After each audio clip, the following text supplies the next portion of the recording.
The doctor told me it was a figment of my imagination, a hallucination, a phantom limb, cut off, but the ghost of a feeling remains.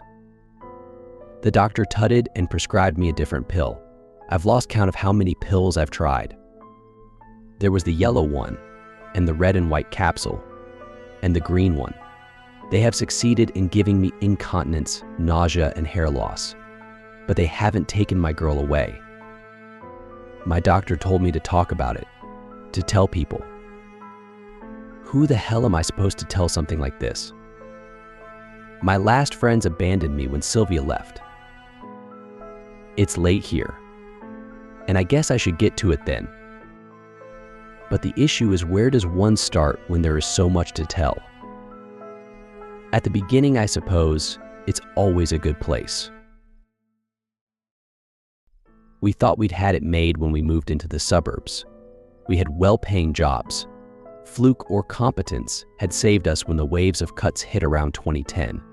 For once in our lives, money wasn't a problem. 8 years earlier, we had Annabelle, Belle for short. She was our little angel. Parents out there will know, a child shifts the center of gravity of your life. The move was good for her, good for us, away from the hustle and danger of the city with its busy streets, missing children, sticky hands, and staring eyes of sexual predators. It wasn't the house of our dreams, but it was close enough. A lawn for the balmy summer months, fireplace for the chill of winter, space for us to grow into, especially for a young girl. It came fully furnished. And it was a steal, a distressed sale, our agent called it. At least a tenth of what a similar property would set us back. The euphoria and novelty lasted me till the first night. Sylvia was asleep next to me. The moonlight sparkled off the fine hairs on her bare shoulder. We shared a celebratory drink after dinner, and then another after that. I was lying in bed, basking in the warm glow of alcohol when I first heard it. My first thought was rats. That was exactly what it sounded like, the little tap dance of tiny claws on hardwood coming from the walls. The delicate snoring from next to me told me that Sylvia was undisturbed by the scratching noise coming from the walls. I flinched as my bare feet touched the cold floor. The floorboards groaned in protest as I padded across the room like an overweight ninja. The tapping paused at the first creak of the floorboards, then resumed. The rough weave of the wallpaper under my palm as I leaned in to track the pitter-patter behind the walls. The scampering sounds eluded me. Every time I attempted to track the rats, the sounds seemed to come from another part of the room. My knees grew sore from the pressure. I wasn't some young child at a playground. I was a grown man, and my weight pressed down on the bony points of my kneecaps. Out of desperation, I put my ear to the wall, hoping that the source of the little noises would reveal itself to me. I was only met with a stubborn silence. Well, almost a stubborn silence. On the edge of my hearing, so quiet that I had to strain my ears to pick it up. A child's laughter from inside the walls. I did not speak of the incident. I spent more time trying to convince myself that there hadn't been that childish giggle. Perhaps it was the wind, or maybe the rattle of a toy. Or maybe one of those newfangled dolls with those soulless eyes and microchip voice. There was a change in her, like the heavy air you can smell before a thunderstorm. She was a little quieter than usual. A strange environment will do that to a kid, making them a little withdrawn. Sylvia didn't really notice. I suppose I'd always been more observant than her. Belle started looking tired with dark crescents appearing under her light hazel eyes. For whatever reason, it looked like she wasn't getting much sleep. My first instinct was to blame the rats in the walls. Who wouldn't? They got louder and louder as the days went by. The damn things were keeping me up at night. It seemed that the sounds progressed from simple scratchings to thumps, almost as though the cursed rodents were hurling themselves bodily against my walls. The thumping started sounding eerily like footsteps. I was not about to be defeated by a group of jumped-up rats in my own house. Fueled by testosterone-induced rage, I waged war. I tried glue traps. I tried poison. I tried cages. Nothing worked. I asked Sylvia about it, but she seemed oblivious to the late-night disturbances. That woman could sleep through a hurricane. I asked Belle if the noise was keeping her up at night. Sylvia was over in the living room, watching TV while Belle and I did the dishes. She just looked up with those big eyes of hers. The other children want to come in and play, but they can't open the door. The girl always had an overactive imagination, but this one hit a little too close to home for me. I felt the unfamiliar prickle of goose flesh on my arm. "You mean the door to the house?" I asked, keeping my tone deliberately playful. It was a game, just another of her little games.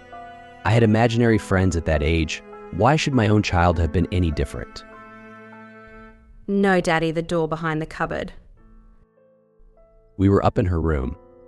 The opening theme from Desperate Housewives floated up through the floorboards, a world away.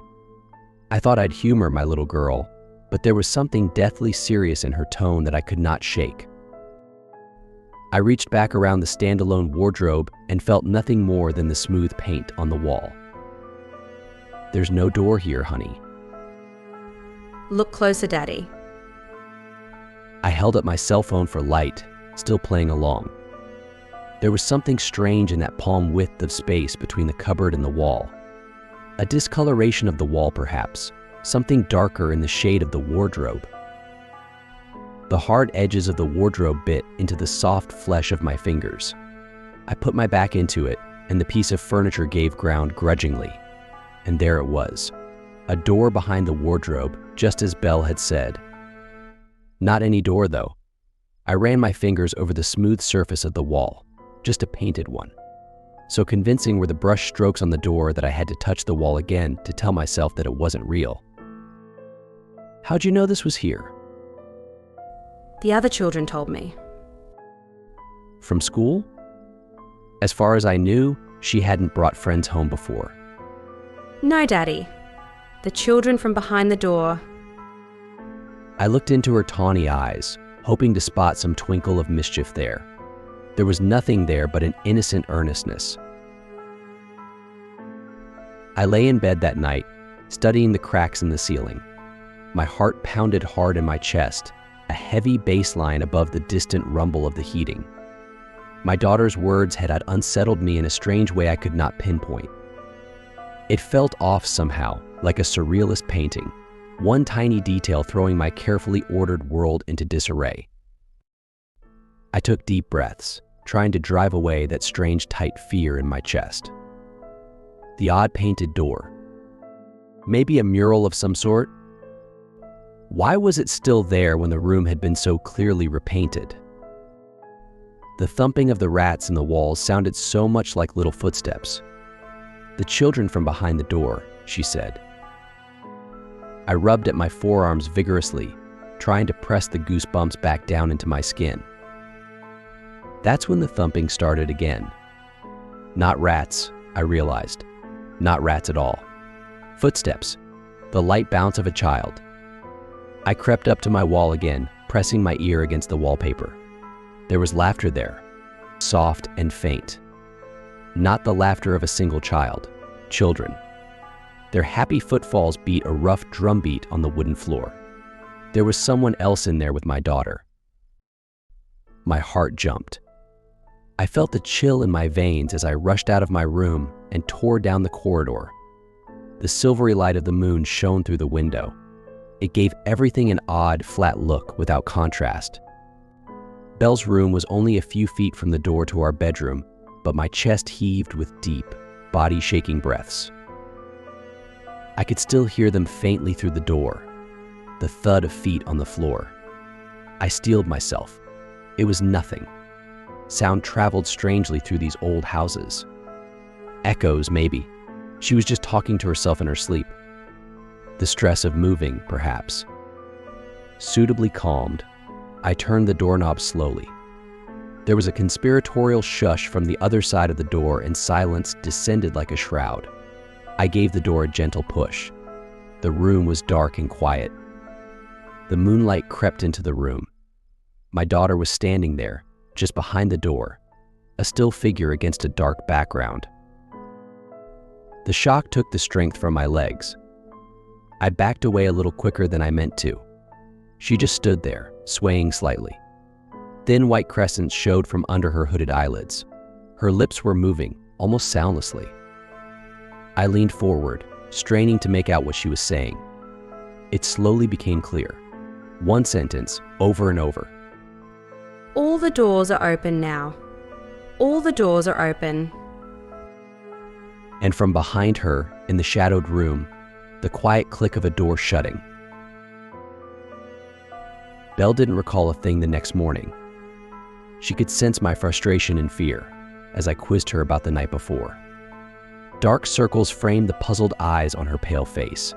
She hadn't slept well last night either. Sylvia took her to school. I hadn't broached the topic with Sylvia yet. There was still some time before I had to leave for the office. I crept back to my daughter's room, feeling like a thief in my own empty house. I stood in front of that strange painted door for the second time in as many days. I ran my fingers around its edges, remembering the strange sound of the door shutting from the night before. Its edges were wholly contiguous with the wall. I pulled the wardrobe out further, putting my entire frame between the wardrobe and the door and leaning into it. There was no give, no yielding of the door. It was just painted over a wall as solid as any other. I was about to go when I heard an unfamiliar rasp under my foot. The floor was gritty with some kind of dust. I knelt down and pinched some of the dust up between two fingers. All the doors are open now. My daughter's dreamy voice was in my ear, my memory of it so sharp that it seemed that she was right there whispering it. How odd it was for the dust to be pink. Of course it would be. It wasn't dust at all. It was paint. Paint from the wall. Things didn't get better. The playful footsteps continued at night, unabated. That and the whispers and the giggles at night.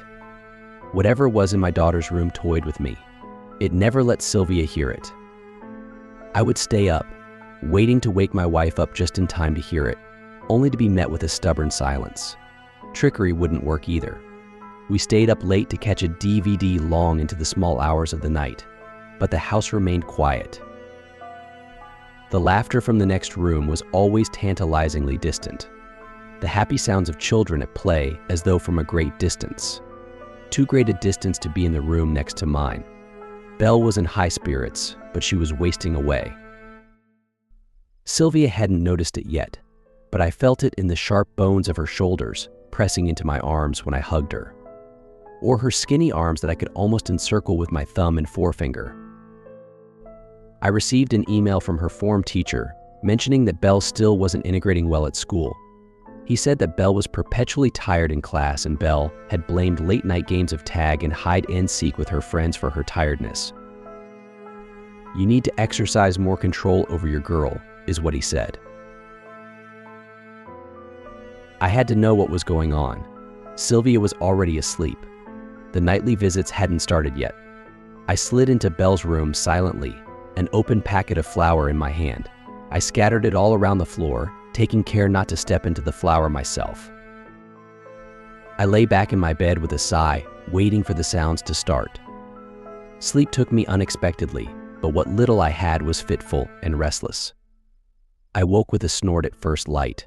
It was a Saturday and it would be some time yet before the rest of the world woke. I stretched under the covers, my back popping satisfyingly. I blinked the sleep from my eyes. The flour. I had to check the flour. I swung my feet off the bed and planted them on the floor, right next to a pair of white speckled footprints, just where they would be if someone was standing over my bed, staring at me. That damnable chill stole the warmth of the morning sun from my skin. My hands clenched and unclenched spastically like dying spiders. I stared at the trail of flour-marked footprints from my open door. How long had she stood there, in the dark, watching me sleep, I wondered. I stood up on shaky legs, my hand on the wall to support myself down the corridor. Belle's door was ajar. It swung open silently. The sound of deep breathing told me that Belle was still asleep, There was but a single set of footprints, just starting from her bed, where her feet would have landed if she got off. No multiple footprints, just a single set from my daughter. Typical sleepwalking, perhaps. The stress of the move to the new school could have brought it on. She'd never sleepwalked before, but who knew what dark things lurked in her psyche? I heaved a sigh of relief, chastising myself for a week's worth of irrationality.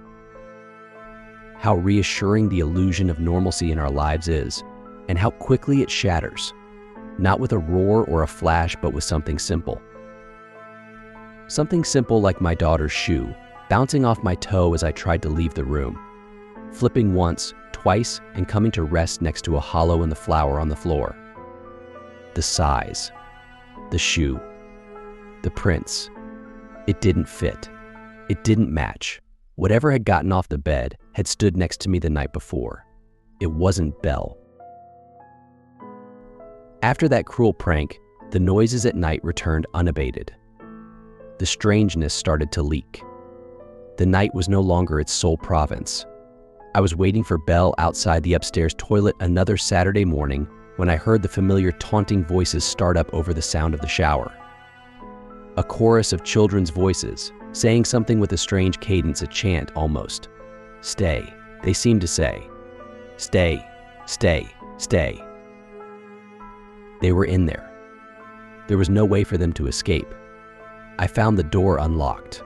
I turned the knob, braced my legs, and threw the door open, and found nothing.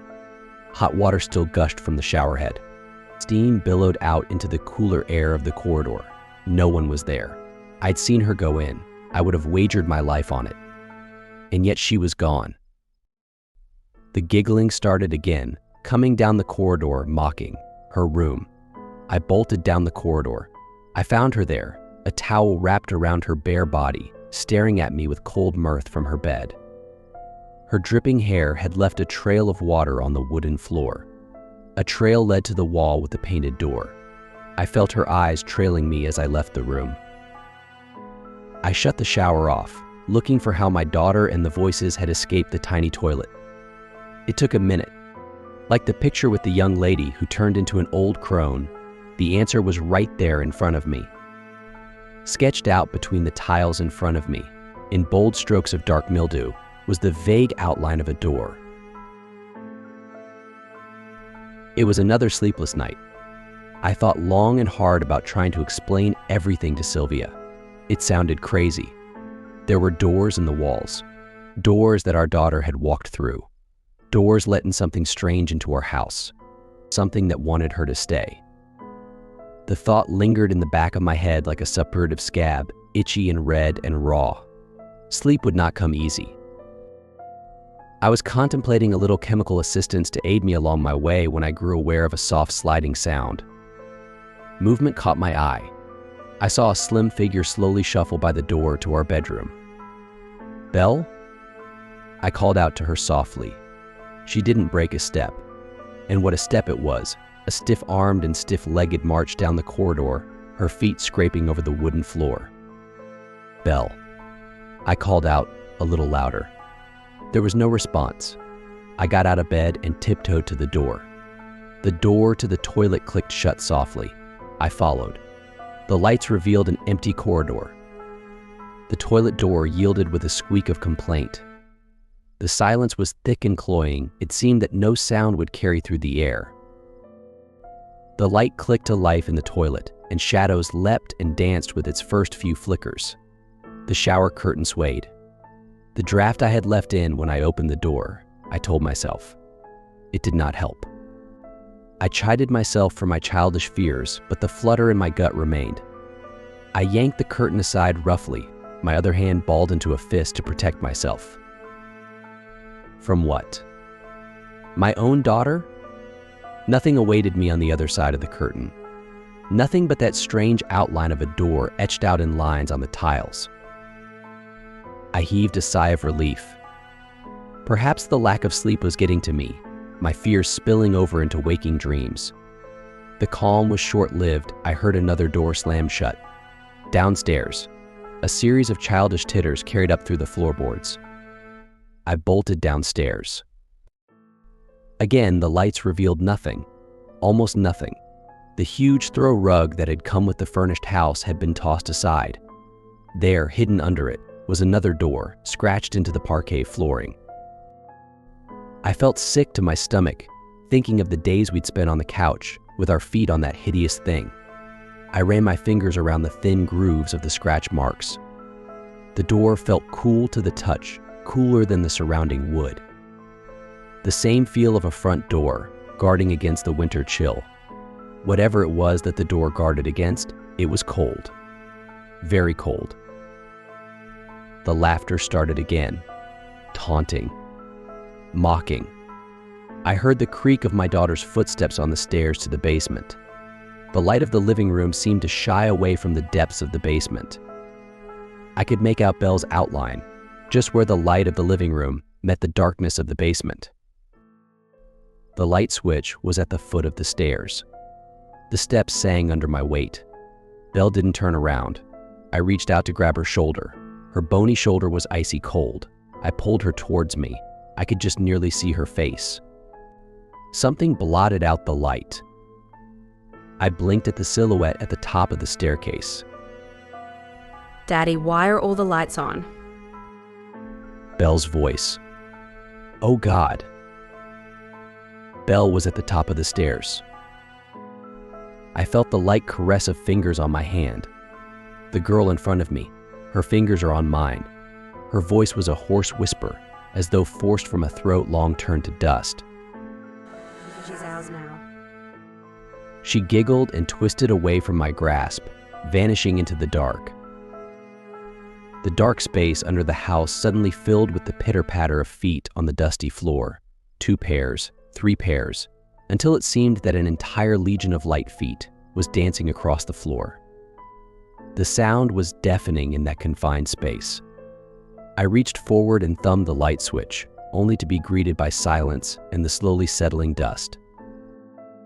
Something was wrong with the wall again. I already knew what to expect. With a sweep of my hand, I cleared the dust from the wall. Just as I expected, another door, this one a huge set of double doors, painted on the wall with garish colors. Just before I left the basement, I saw the clean circles on the floor where the opening door had swept the dust away. We had to go. There was something dark in the house, something wholly unnatural about those strange painted doors.